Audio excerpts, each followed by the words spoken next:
Our next presenter, Christine Dabrowski from Kinesiology and Recreation Administration, is actually going to zoom in so we can see her up there in the middle video. Take it away, Christine. Thank you for having me, and I want to say hello from South Lake Tahoe. And what I'm going to talk to you about today is learner resources. And this is really based on the COLT best practices. And it's bringing those resources to the students. Just the course policies, the course materials, the institutional policies.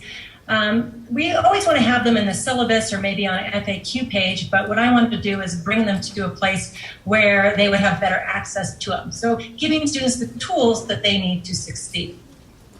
So a few things that I did. One, and I know Amy has always done this, but having a course resource page, so a link from your home page, and then allowing students to get to their course resources, whether it's the course policies, their academic resources, everything's available in one place. So like Amy just said, giving them that framework and making it easier to access all of the materials that they might need. So something else I did was I created a page for office hours. Now, I know this might sound maybe really simplistic, but I have virtual office hours because I'm remote. So explaining that to students, telling them how to contact me and how to do a phone call or a video conference. And they always have that available from the homepage. Another thing with the resources, we want to think about bringing those technology resources to the students. So the Canvas chat, it's easy to access by, we have all these resources with the help button, but I thought, why not just put it right here? I stumbled on the chat for faculty. It was after hours, and they helped solve my problem. I was like, this is amazing. Like, I got to make sure that students have this. So that's ended up what I did is I brought it into my assessments. I ended up putting a space for resources. And right here you can see I have the support hotline and the chat and some other resources. So when I was thinking about these resources, I had to think about it, which resources would they need, whether they're institutional, whether they're my course resources or course policies, and what would they align with which assessment. So here I thought, okay, in a quiz at the beginning of the semester, whether it's an online or a hybrid course, they may want to know, how do you take a quiz online? Well, it's right here. This links to the Canvas how-to page.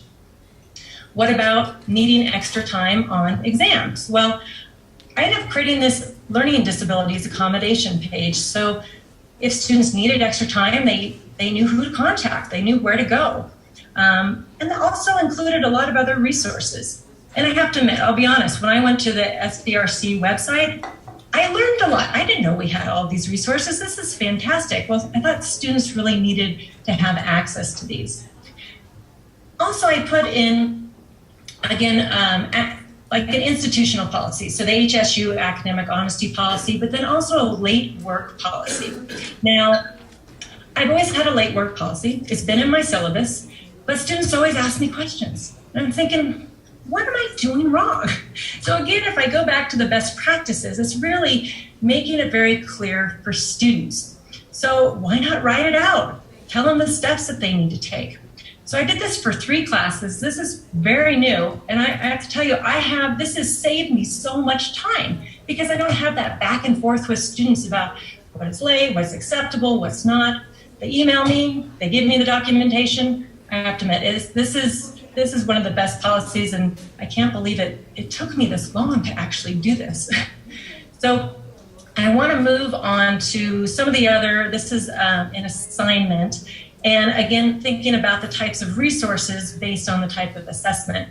Again, having the support hotline, the chat, then their instructions, samples of student work, and then going to a discussion. This is something new I also did, is thinking about which resources would be appropriate for the discussion versus the quiz. Well, what about a link to the writing studio where students can get advice on how to write?